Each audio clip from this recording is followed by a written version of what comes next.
Good morning one more time. I'm Iran. Nice to meet you. We are at Tal Hatsur. Let's look around orientation for a bit and understand where we are in Israel.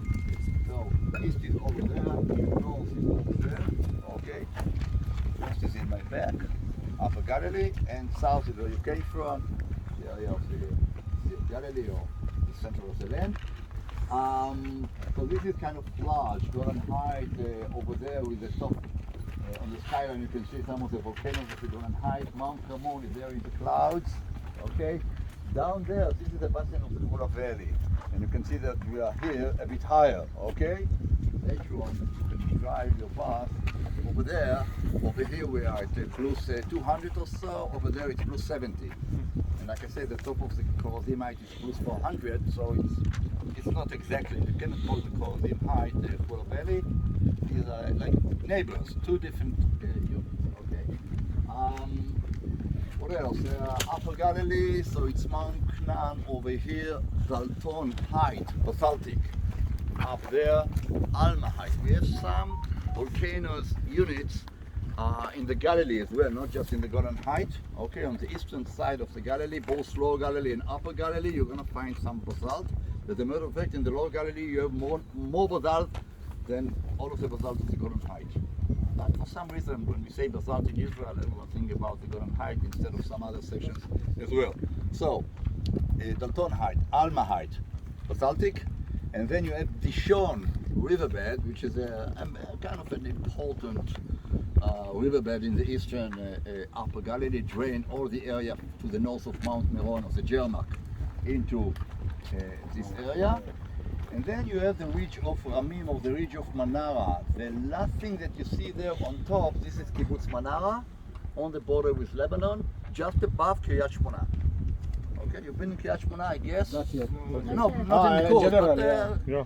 in your life. Okay, so Manara is just Kiryat Shmona is 20-25 kilometers to the north of us from here. Okay, in the valley. Okay. Now, before we get to archaeology and history and stuff, this is already history, think about it for a second. Today, the major towns of Israel are not in the eastern side of the land. We have Tel Aviv and its surrounding. We have also Jerusalem, okay? On the Jordan Valley, Kinneret Lake area, Hula Valley, we have Kiryat Shmona, we have Tiberia, 50,000 people, okay? We have Beit Shean, 30,000 people. We have Jericho. This is not the center of the land today, okay? But if you're looking back 3,000-4,000 years ago, this is the largest site in Israel, okay? Think about ancient Beit Shean, okay? Think about ancient Jericho. Think about Tel Beit Yerach, near the Sea of Galilee to the south of Tiberia, more than 200 dunams. Think about Tel Dan, over there, 240 dunams. Some of the largest sites, or the largest archaeological sites of Israel, are actually in the Syrian African Rift Valley. And today, this is not the case. It's like, how should we say, the backyard of the land, okay? So, what changed? Where did we lose it over here, okay? Take into account that in the last 4,000 years, there were never borders over here, until the last 100 years, okay? Here when the Torah time, the British and the French drew a line on the map over here, okay?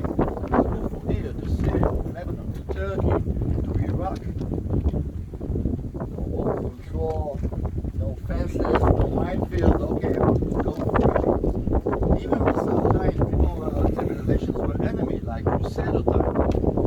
The Ayyubi are sitting in Syria, the Crusaders are over here, but if a convoy of camels was going from Damascus to Acre, no one would stop them on the way. Everyone needs them. Okay?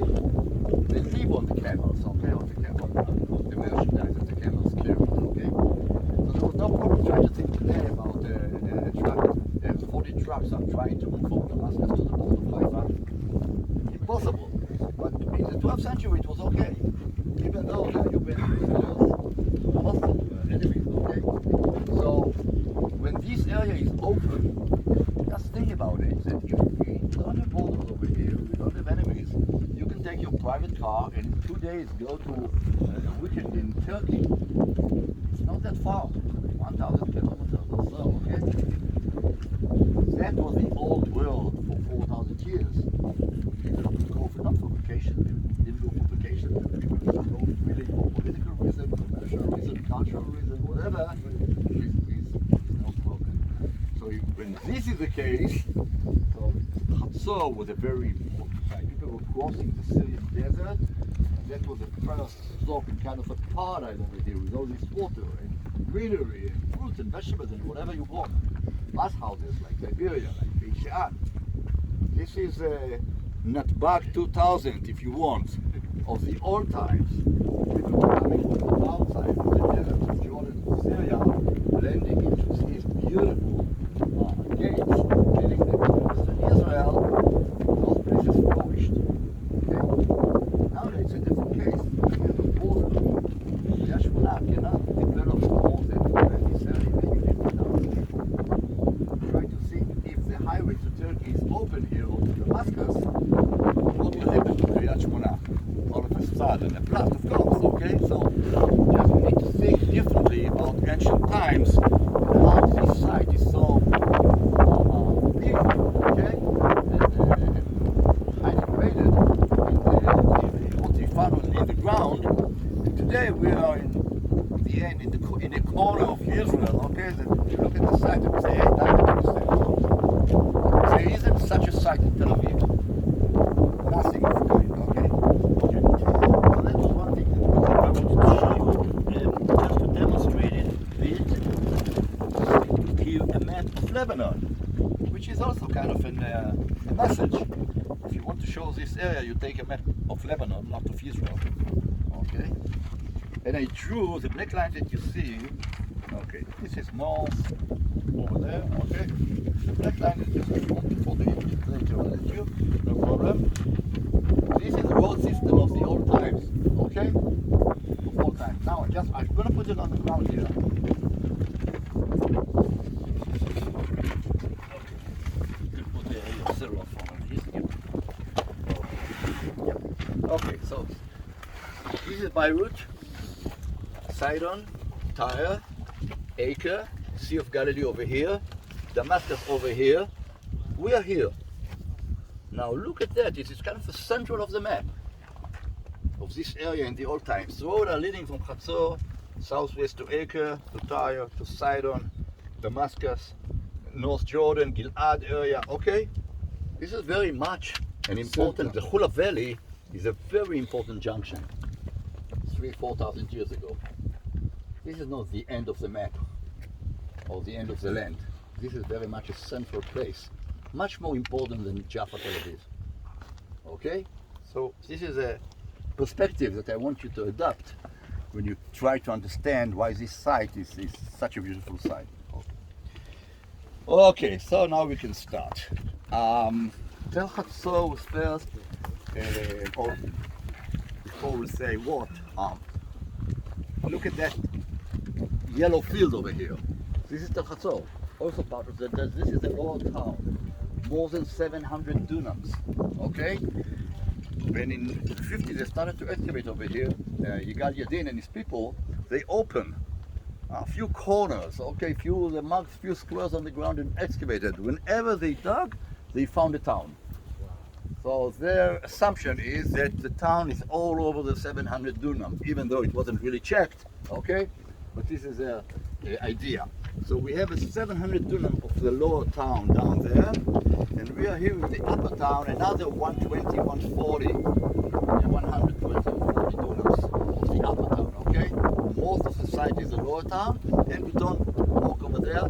Right now there's not much for us to see there, and it's not part of the park here. So this is outside, but we are here on the upper part of town, in the Acropolis. The palaces are, the temples are. From here they manage, they administrate the town. Okay, so this is for us kind of the more important things that Tal Hatsur. Now the first time it was identified, 1876, by a guy named Porter. He called Tel Wakats or Tel Kadach. It's so large that it had two different names, okay, on different corners. he identified it as Tal Hatsur or as biblical Hatsur. At what time? Porter. At what time? 1876. Okay. His name? Porter. Water.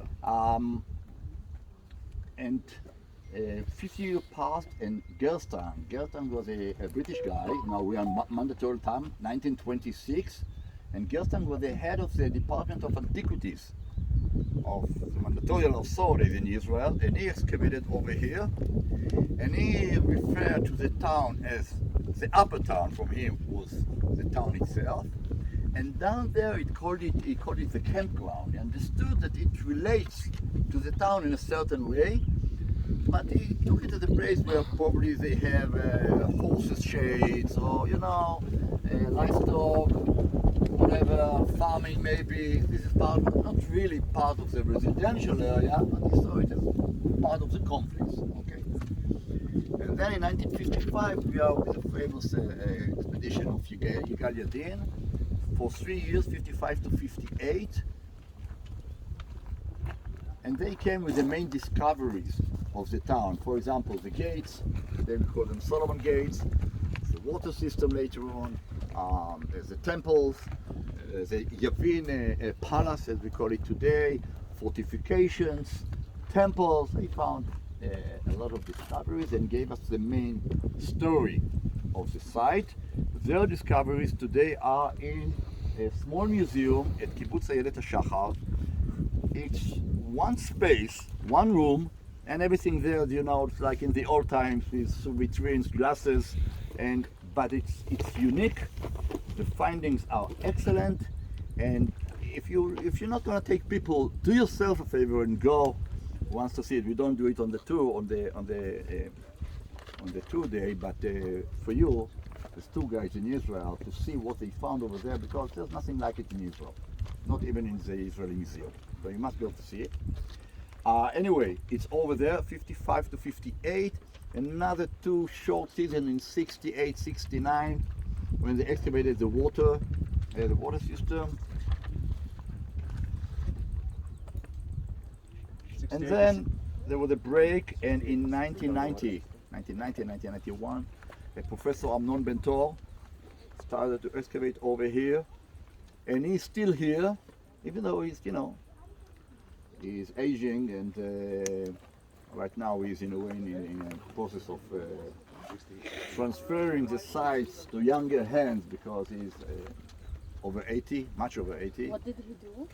He excavated over here from 91 till today, more than 30 years. Like the main excavation actually is of Professor Amnon Ben-Tor in the last 30, 35 years. He had some Amnon Ben-Tor, yeah. He was a student here with Yigal Yadin in the 50s, and later on he became the head of the expedition over here. He had partners during the year. He doesn't do it alone, but he is a main figure, the dominant figure over here, and most of the writing and the articles and whatever come under his name. Okay, so we said all that. 2 major questions that come here that we have to keep in mind when you come to Tal Hatsur. First, one had to do with the conquest of the land. Who conquered the land of Israel? So the Bible tells us very clearly, the people of Israel that crossed the Jordan River under the leadership of one Joshua bin Nun, and they conquered the land as, in a way, one army, one body, moving from north to south, from south to north. Okay, this is what the biblical descriptions as we get it. Okay. If this is not the case, what are the alternatives? Who else could conquer the land? Okay. There is a body called the Sea People. Okay, Goyei Hayam. The Philistines, one of the group of these Sea People that came into this area more or less in the same time. We are talking about the end of the 13th century or so, BC. Okay. And we know that there was a great ancient town in western Syria called Ugarit, Canaanite town, and late Bronze Age. And they saw these people coming with their boats, and they're sending SOS calls, whoever could help them. And then the line broke down, precipice, They found these ruins, this conquest in Western Syria, and the last 100 years they excavate over there. Okay, plenty. So maybe the sea people that landed in Western Syria, the north of us, and then on the way down to Egypt, because they know that they fought one of the pharaohs near the delta of the Nile. So maybe on their way down they washed through Israel and destroyed some sites over here too. It's an option, okay? What I'm trying to say, you cannot be positive 100% right now to actually conquer the place. Say we have the biblical descriptions, okay? If you want to be more skeptic, you need more proof than that. We have a layer of destruction over here, okay? Layer of ash, and it is written in the Bible that Joshua set the town on fire, killed all the people and set the town on fire. So that in a way give us good, I should say kind of proof, but they didn't find, for example, weapons over here that will also give us an idea that there was a war going on over here and it was destroyed by a war. For example, one of the persons that excavated over here, a woman named Sharon Zuckerman, Dr. Sharon Zuckerman, she died in very young, 49 years old. She had cancer, and she was excavating down there together with Amnon Ben Sharon Zuckerman. They were cooperating, and she found over there, wherever she excavated, she found houses, but they were not ruined. There was mass destructions over here, big layer of ash. Down there was nothing. And you say, how come? If someone conquers the town, and most of the people actually live down there, we hear that Joshua killed all the people, there must be some destruction over there, nothing. Complete. Like the people packed their stuff and went to the port of Haifa and sailed away. Okay? So she gave an idea that maybe it was kind of a peasant mutiny, rebellion. Okay? That Flebes, like the poor people, simple people, rebelled against the aristocracy over here, or the rulers of the town, set their palaces on fire and left the place. An idea, okay? So what I'm trying to say, there's all kind of theories over here about who conquered it, how it was conquered, about outsider, maybe it was an inner position. Keep your mind open, okay? I'm trying to tell you what I think about it. Keep your mind open because it's interesting. Okay, so this is one question to deal with, the conquest of the place. By the way, Amnon Ben himself, he developed in his awareness or understanding of the place. A few years ago, he wrote that the identity of the people who destroyed the destroyer of Tal Hatsur is unknown.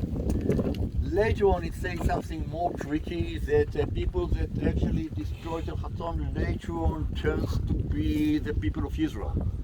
Right? All kind of tribes that hanging around and later on merged together into the unity of Israel. Today he says that it was the Israeli people that actually did it. Yeah, so there is a development. People can change their mind. It's okay, but okay. He can also tell you 20 years ago I knew less. Now I know more. Okay, fair enough. So, but what I'm trying to say that there's a question mark over there, and people are also maybe changing their minds. But since he's the one that actually is excavating the place and knows it the best, no, we give him the credit. He knows better than us. Okay. Second question to deal with after we dealt with the conquest is about how they call it, the missing 10th century. What do we mean by that? When you read the Bible one more time, we have a beautiful descriptions of the empire of kingdom of David and Solomon. 10th century. Okay. David conquered a lot, and Solomon later on strengthened it and administrated here and built a lot of the palaces in Jerusalem, fortifications, whatever. Okay. Now, after 100 years of excavations in the land of Israel, we don't actually find so much David and Solomon on the ground. In Jerusalem we have more, but up here in the north, okay, And the question is, if they build such a nice kingdom, where are the ruins? Where is the archaeological evidence to that kingdom? Okay, we don't have much, so you can say we didn't dig enough. Fair enough. Maybe we'll dig more, we'll find. Okay. But what we do find when we do excavate in Israelite site of the 10th century, 9th century, 8th century, 7th century, we find a lot of the kingdom of Israel. You're familiar with the term of Judah and Israel? They were one body under the rules of David and Solomon and Rehoboam, okay? And then they split into two different kingdoms. Judah around the hills of Judah near Jerusalem, okay, Hebron, and to the north is Israel from Ramallah, let's say all the way up here. Israel was 3 times larger than Judah and had 3 times more people than Judah, and it was more mixed. In Judah it's all about Israelite people. Over here you had also Canaanite people, maybe some Greek people on the shoreline in the port towns. It was more kind of mixed. Okay. Now the important kings of the kingdom of Israel is of the 9th century. Okay, the dynasty of Omri. And the famous name is Ahab. I mentioned him on the bus. Ahab, we are in the midst of the 9th century from, let's say, 875 till 852 when he was killed in the battlefield. He ruled about 22 years, okay? And we find a lot of Ahab in the north, in Tel Dan, in Tal Hatsur, in Tel Kinrot, near the Sea of Galilee, in Tel Megiddo, in Tel Israel, wherever you go. Parts of the land, the valleys of the north, of the hills, okay? Israelite side, you're going to find Ahab. Not always you're going to find Solomon. The 10th century, okay? So there is a question here about what the description we read from the Bible and what we found on the ground. And like I said, the archaeologists called it the missing 10th century. Where is the 10th century? We don't find it in the ground. Where is it? Okay. Over here we have 10th century. So Professor Amnon Ben-Tor says the 10th century I found over here, this is Solomon town, okay? And these are Solomon gates, okay?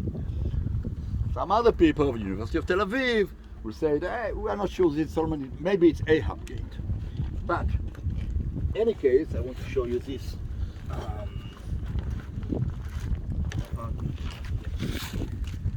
Look guys.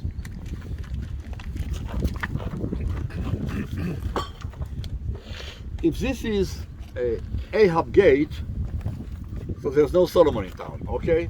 So it's just about Ahab, okay? If these are Solomon gates, I'm going to show you this. This is the town of Hatsur. I'm standing over here. And you all see. This is the upper town of Hatsur, okay? And right now, I should be standing over there, but never mind. This is Solomon gate. Over here, okay? Meaning the town of Solomon is that thing that you see over here. We are right now outside of town. We didn't enter the gate. Yeah. In 5 minutes we do, so we'll be in Solomon town, okay? This is Ahab town, okay? So if this is Solomon town, Ahab town is 3 times larger. So if we do have Solomon in the north over here with Tal Hatsur, Ahab got much more, okay? Did much more over here. So no matter how you look at it, you cannot ignore the time of the Israelite kingdom over here because they left us small. Okay, so just keep it in mind. 2 main questions: the conquest, who conquered the place, and the relation between the 10th and the 9th century, and Ahab and Solomon. This is a big fight between University of Jerusalem, Hebrew University, and University of Tel Aviv. You're gonna hear about it in the course in different places where you're gonna be. If you heard about Khirbet Kayafa near Beit Shemesh, what? What did you say? Kharbat what? Kayafa. It was a major site where the whole thing exploded in the face of Tel Aviv. But from time to time, this side gets the right discovery and then the other one. So it's a fight that keeps on. Okay, so these are 2 very important questions. Okay, someone here is going to talk about Solomon Gate, right? You are. Did I steal some of your words? That's again. Yeah. Right now, just for you're suggesting that there's a possibility that there was a There are two sections of Hatsur. One is from the 10th century, that's Salman, and one is from. No, this is I don't suggest it. This is what you have in the discussion.